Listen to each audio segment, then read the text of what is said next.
Então vamos lá. É, Como acho que todos já devem estar sabendo sobre a nossa convocação, né, para que nós estivéssemos compondo os departamentos da nossa igreja, é isso, Departamento de Educação Cristã, é o DEC, e como já nos foi, esse departamento ele é criado recentemente, nós não criamos projeto, nem elaboramos algum projeto voltado para esta data, né? Aqui falará da Páscoa, o real sentido da Páscoa. Mas para que, por conta também de alguns motivos, o irmão João Vitor está por motivo de saúde, ele não pôde estar presente, e inclusive, mas eu falei com ele, só que ele disse que agora estava muito em cima e tem a questão do problema de saúde também.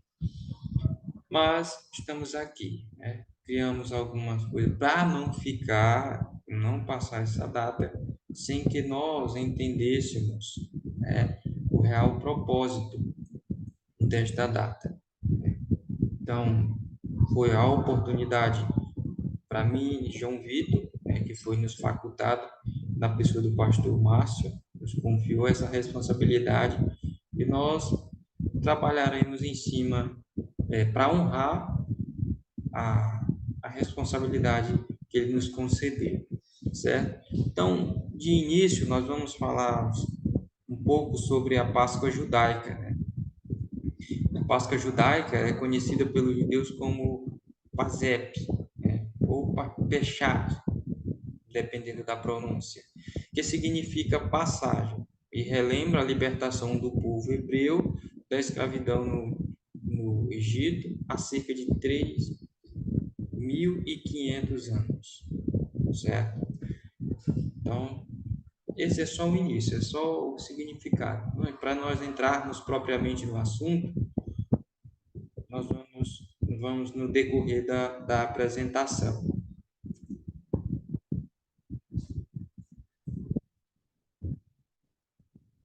Para que os irmãos possam entender, estamos aqui, os ministrantes, João Vitor e Lucas Cruz, esse aqui que vos fala.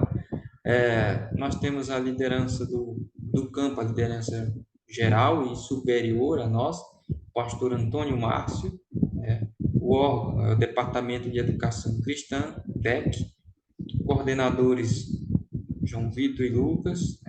A temática é o verdadeiro sentido da Páscoa. E dentro dessa temática, nós elaboramos alguns objetivos, né? O primeiro é compreender seu contexto histórico.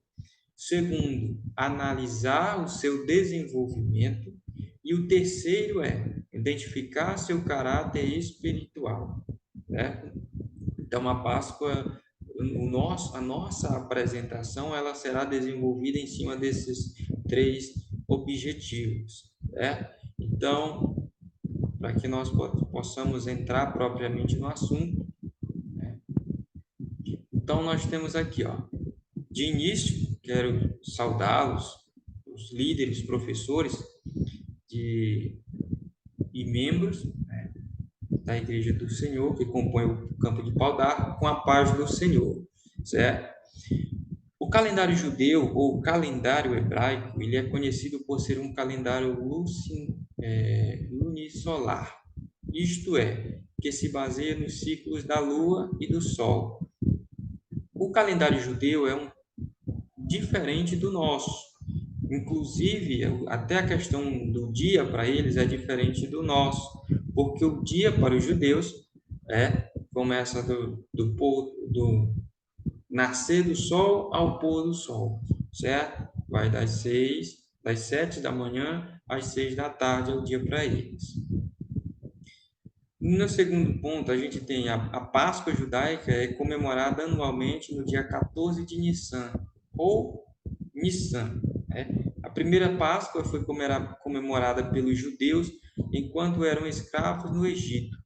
Aconteceu nos dias 14 e 15 de Nissan, há cerca de 3.500 anos atrás.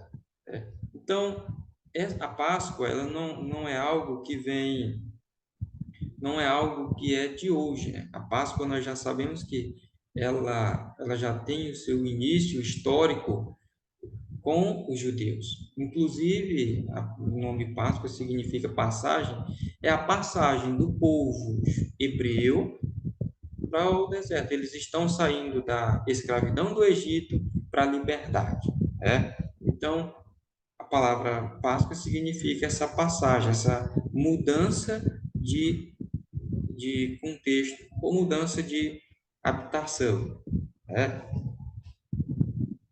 Vamos lá. Para que nós possamos ver também, deixa eu só me posicionar aqui para que não fique cobrindo. Olha, como os judeus eles celebravam a Páscoa? É uma pergunta. Matzá é um pão sem fermento, que na tradição hebraica, os judeus, quando foram autorizados a saírem do Egito, eles não conseguiram esperar o pão fermentar, né? E por isso ele é feito de uma massa bem fina. Então, esse mitzá é um pão sem fermento, que é também o chamado de pão asmo, né? Entre eles também, nós temos que lembrar que a cultura judaica é diferente da nossa. Nossa questão da simbologia para eles é tão forte, é muito crucial. Por exemplo, nós temos aqui em segundo, aqui o vinho. O vinho é especial para o Pessah, né, que é a palavra Páscoa em hebraico, e que também não é fermentado. São servidas 4 taças de vinho durante o sapé. Aí nós temos o zeroá, pedaço de osso com carne que foi tostado e simbolizava o sacrifício, né? O sacrifício em que eles faziam quando estavam no Egito. Temos aí o maror, que é uma raiz amarga que simbolizava a amargura do tempo da escravidão.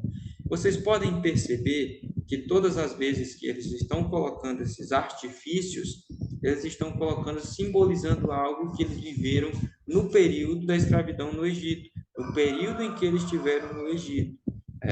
Por exemplo, o maror, que era uma raiz amarga, ele simbolizava a amargura do tempo da escravidão no Egito. Aí tem o Charot 7, que é esse aqui, ó, que era uma pasta que misturava maçã, uva e nozes. Pode ter também tâmaras, canela e vinho. Ela simbolizava a argamassa que era usada pelos judeus para fazer os tijolos.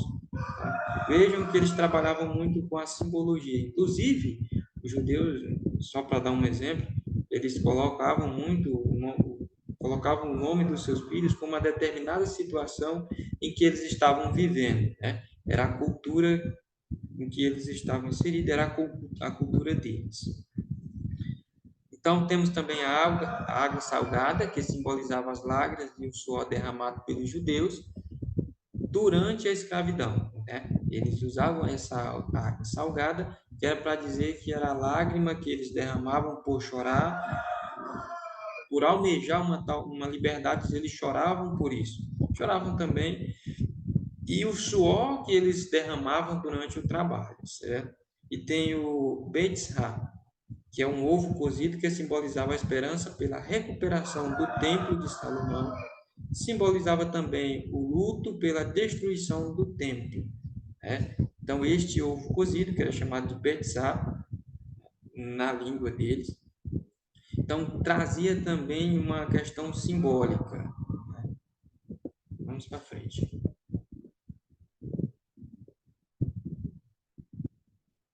Aqui nós vamos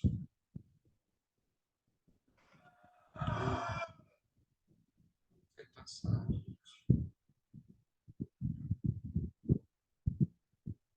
Deixa eu só me posicionar aqui mais para cá. Certo?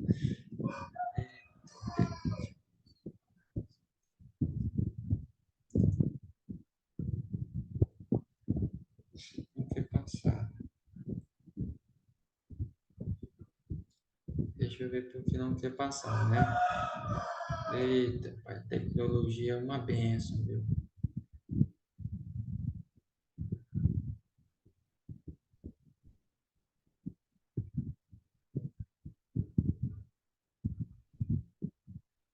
Passa não.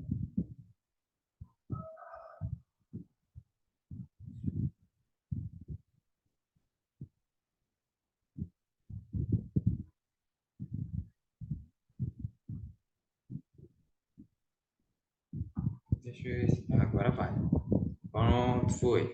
Então vamos lá. Então, como nós já entendemos o sentido da Páscoa, hum, para os judeus, que significava passagem ou liberdade, eles estavam saindo da liberdade, da escravidão, melhor dizendo, desculpe, da escravidão do Egito para a liberdade, né? Liberdade essa que foi através de Moisés, Deus enviou Moisés para libertar o seu povo da escravidão.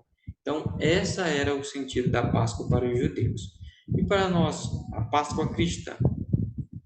A Páscoa cristã ela é comemorada todos os anos e lembra a crucificação, morte e ressurreição de Jesus Cristo. A celebração estende-se pela Semana Santa. É a semana mais conhecida. Não era nem para me ter colocado essa nomenclatura, mas acontece. Então, acontece a semana chamada de Semana Santa. Para nós cristãos, ela já tem um sentido diferente, pois nós comemoramos a crucificação. Nós não comemoramos Cristo crucificado. Nós comemoramos a questão da crucificação no sentido de que se não fosse ele crucificado em nosso lugar, nós não teríamos o direito e a liberdade em Cristo, né? A liberdade de o servir, a liberdade de poder escolher se queremos pertencer a Cristo ou não. Então, foi através da crucificação de Jesus, morte e ressurreição dele, que nós obtivemos esse direito. Então, nós, professores, educadores cristãos, precisamos entender e colocar para o nosso corpo discente que a nossa Páscoa, ela simboliza e representa a ressurreição de Jesus Cristo. Por quê? Nós precisamos mostrar para os nossos alunos, nosso alunado, que nossa Páscoa é para lembrar aquilo que Jesus fez por nós na cruz do Calvário. Né? Para isso, irmãos, nós temos aqui, ó, para os cristãos, como mencionado, a Páscoa relaciona-se com a crucificação, morte e ressurreição de Jesus Cristo. Dentro da tradição cristã, a ressurreição de Cristo aconteceu no terceiro dia após a sua crucificação. Esse é o período, os dias em que Jesus levou para ressuscitar.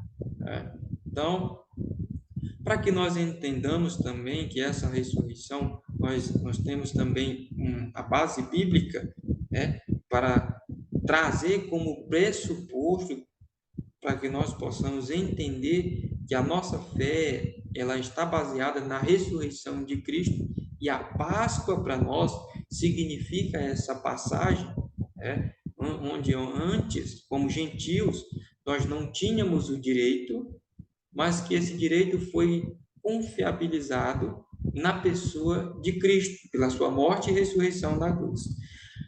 Diz assim: o próprio Paulo afirma em sua carta registrada em 1 Coríntios, capítulo 15, verso 4, que se Cristo não ressuscitou, é vã a nossa pregação e também é vã a nossa fé, porque a nossa pregação e a nossa fé, ela está respaldada na ressurreição de Cristo.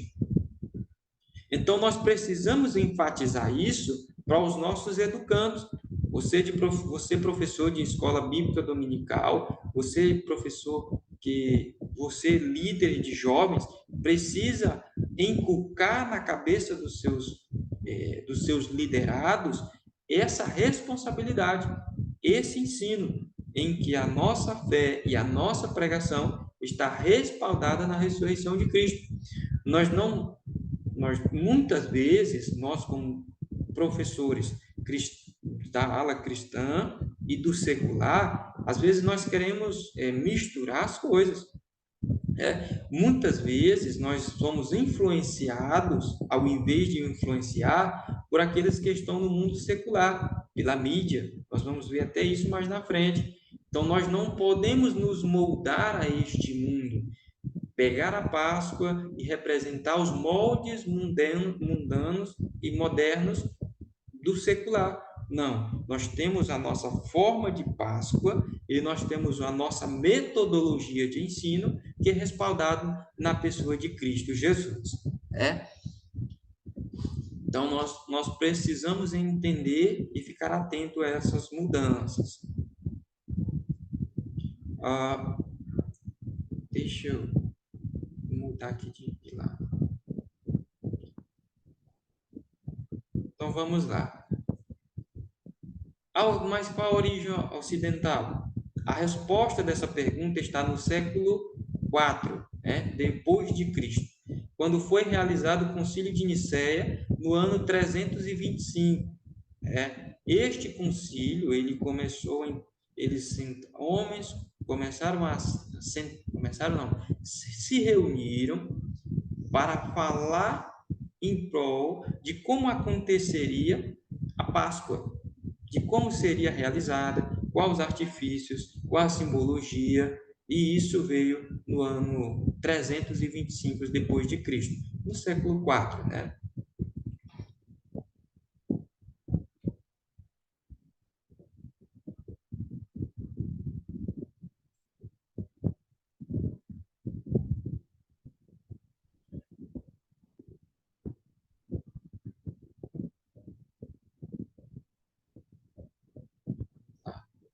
Olha, aqui, meus irmãos, a origem dos artifícios, né? O que acontece? Nesse período, os clérigos tinham a expressa preocupação de ampliar o seu número de fiéis por meio da adaptação de algumas antigas tradições e símbolos religiosos a outros eventos relacionados ao ideário cristão. Para que nós possamos entender, vamos para o segundo ponto. A partir de então, observaríamos a pintura de vários ovos com imagem de Jesus Cristo e sua mãe, Maria. O que era que acontecia? Quando Constantino conseguiu conquistar o Império, Constantino, nós sabemos da história que ele teve uma visão, que ele viu um sinal de uma cruz, e esta cruz ele dizia que tinha ouvido uma voz que dizia que ele ia ganhar a guerra. E realmente ele teve êxito na guerra. Só que Constantino, ele oficializou o cristianismo. Então o cristianismo ele agora não é mais perseguido, ele agora é a religião oficial do Império. E como Constantino era cristão para mim, entre aspas, porque Constantino ele começou então a pegar o cristianismo e transformar ele em uma forma de comércio, para expandir o seu império, para expandir a sua filosofia, o seu ensino. Ele teve coisas boas? Teve, mas ele também usou o evangelho como massa de manobra. Então, para isso, olha, o que era que acontecia? Nós temos aqui uma gravura, né? E deixa eu só voltar aqui para eu não ficar na frente.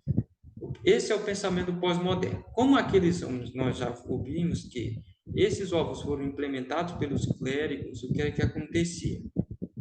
Quando os reis iam mandar presente de um rei para outro, de uma forma diplomática, de eles se reunirem, se presentear, eles pegavam os ovos, eles endereçavam esses ovos com ouro, prata e cobre, e mandavam para um rei vizinho.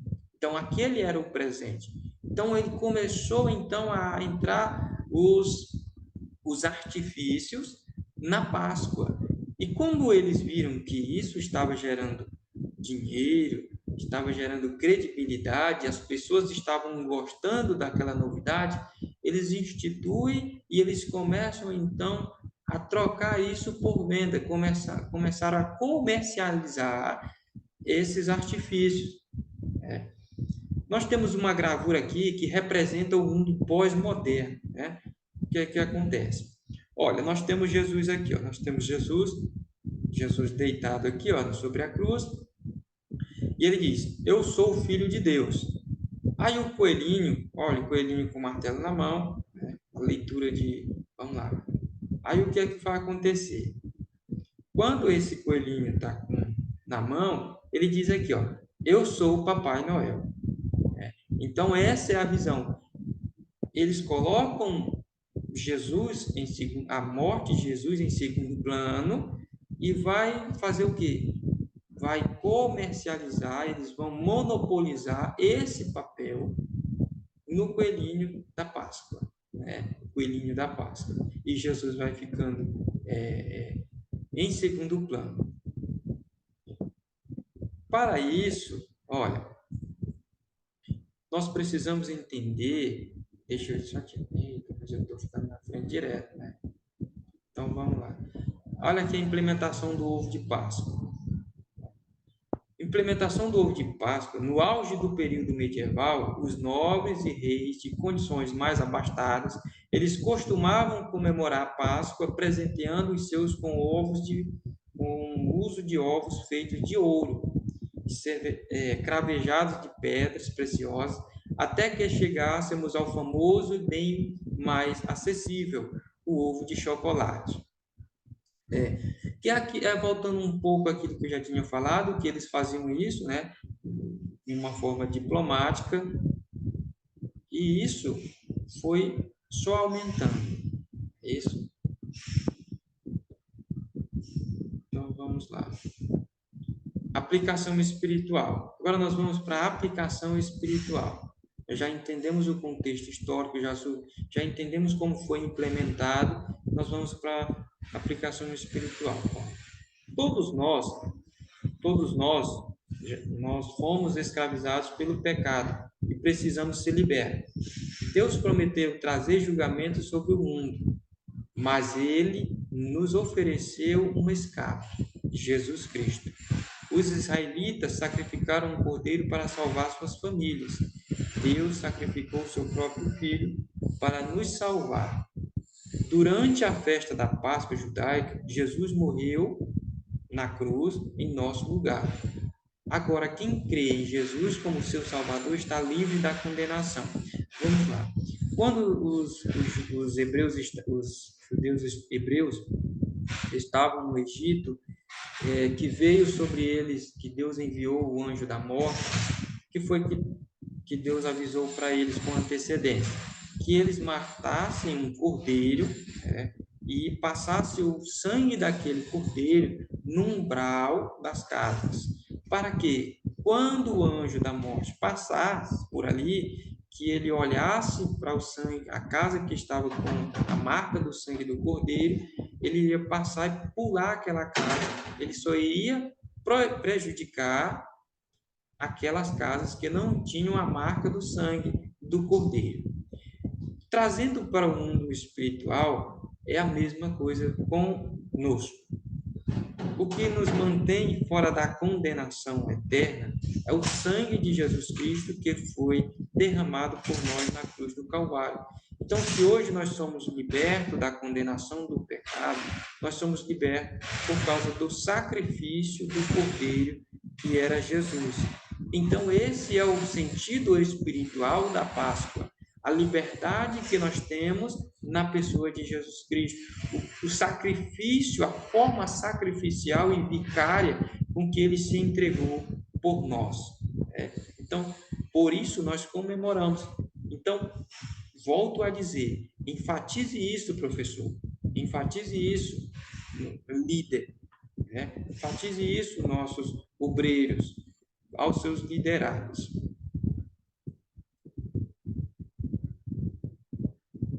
Vamos para frente.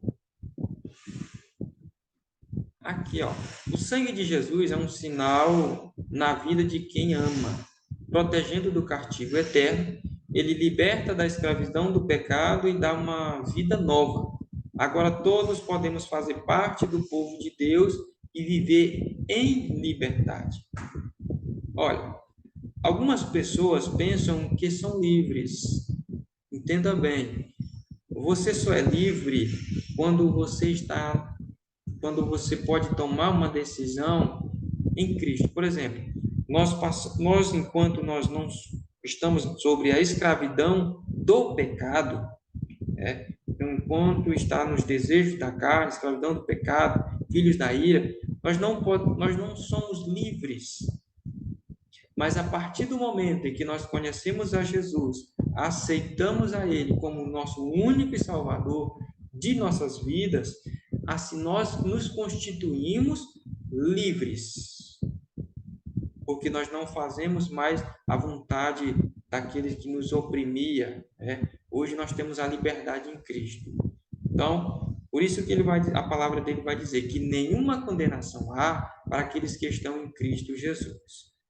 Então, uma pessoa que está condenada, embora ele não esteja cumprindo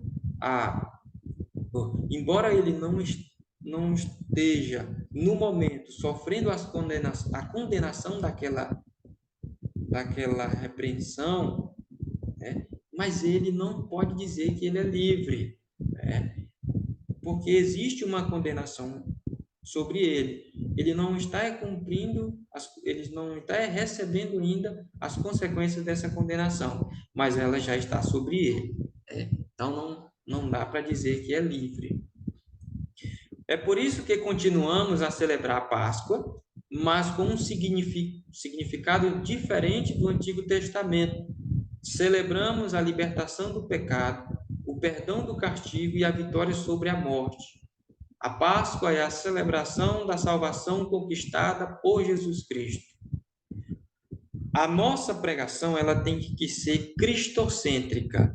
Nós não podemos, em momento algum, colocar artifícios ou como alguns pregadores fazem, eles gostam de usar uma pregação antropocêntrica, né? Em que o homem é o coitadinho que precisa daquilo, que precisa ser pego ali na mão, guardado. Eu não sou muito desse viés, eu sou mais de uma pregação cristocêntrica, em que Deus revela a nossa condição para que nós entendamos e procuramos a solução para nossos problemas, que é mais físico, é mais espiritual, problema não físico, mas espiritual. Que esse que é o verdadeiro problema. Vamos vamos mais um para frente. Já estamos encerrando. Olha, para que nós possamos entender qual é o pensamento do mundo pós-moderno, né? Como é a nomenclatura que está sendo usada hoje, o mundo pós-moderno. Então vamos lá. Os novos ventos que sopram nesses tempos de dar informação impulsionaram a sociedade a um desvio para o demasiado consumo e prazer em ter.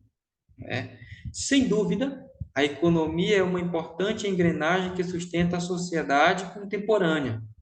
Entretanto, o que surpreende são as formas de pensar e fazer. Isso é o que mais nós estamos sofrendo com a sociedade, porque os meios de comunicação, eles estão monopolizando e tirando o real sentido da Páscoa e trazendo para um demasiado consumo do prazer em ter, né? Às vezes não tem nem a necessidade, às vezes não, a pessoa não tá podendo, mas como o vizinho comprou, ele precisa comprar. Ah, mas é o mês da Páscoa, e se não comprar, o meu filho vai fazer isso e aquilo. Ele tem que comprar. É o prazer em ter. A necessidade faz isso. E isso é influenciado pelos meios de comunicação. Olha, quais são os meios de propagação dessa ideia, né? As formas de pensar, elas são estimuladas pelas redes sociais, programas de TV e rádio. Muitos de nossos mestres, líderes, caem no equívoco das armadilhas de Satanás, dos fabricantes de sonhos, né? Fabricante de sonhos, entre aspas, né? Tempos do consumo, orientados a nos distrair e a fazer esquecer temporariamente os desafios do presente século. Cuidado, você que é líder, principalmente para nós, como líderes, para nós não cometermos o erro de trazer o secularismo para dentro da comunidade cristã, porque se nós não tivermos um olhar amplo e geral da situação, nós podemos cometer esse equívoco, esse erro, né? Então, precisamos ter esse cuidado. Só para que os homens, só para que os irmãos possam entender, tem um filósofo que ele se chama Antônio Gramsci, e ele dizia que ele falava sobre a hegemonia cultural. O que era isso, essa hegemonia cultural que ele falava? Eram os meios de comunicação e usar a mídia, a informação, o artista, o rádio, a TV, para fazer com que as pessoas fizessem e vivessem de acordo com a ideologia que ele queria. Era assim e foi assim que Antônio, só fugindo um pouco do assunto, mas dentro do contexto, que ele conseguiu destronar um Mussolini, né? Que era um cara bem barra pesada na Itália. Então, para que nós venhamos então entender como nós devemos viver nessa sociedade secularizada, em que as pessoas não se preocupam com o bem-estar espiritual, nós temos aqui os pressupostos bíblicos, né? E diz assim: ensinando-nos para que, renunciando à impiedade e às paixões mundanas, vivamos no presente mundo sóbria e justa e piamente, né? Então, essa outra eu repeti, né? Acho que não sei por que eu repeti, mas o que é que acontecia aqui? Paulo estava escrevendo a Tito, né? A ilha de Creta. Não sei se alguns conhecem o contexto social de Creta. Creta era uma ilha que era conhecida como a Ilha da Mentira. Os seus mestres, eles adoravam contar histórias fictícias. Era uma sociedade idólatra, era uma sociedade depravada, era uma sociedade onde a injustiça imperava, onde a moralidade passava longe, e ele dizia que a graça de Deus, o Espírito Santo, ele iria ser o nosso pedagogo, e ele, como diz aqui, ele iria nos ensinar que, se nós renunciar às impiedades e às paixões mundanas, nós vamos viver de maneira sóbria, justa e piamente. Para que nós venhamos viver, para que nós possamos ensinar nossos jovens cristãos da maneira em que Cristo quer, primeiro precisamos nos conscientizar de que o Espírito Santo nos ensinará da maneira correta como devemos fazer, né? E que Cristo possa nos abençoar. Volto a dizer, só para encerrar, que nós não criamos um projeto, um simpósio, por causa do tempo, né? Mas em outras datas, em outras ocasiões, nós faremos algo melhor para os irmãos, né? Estaremos presentes presencialmente. Amém? Amém. E obrigado, que Deus nos abençoe.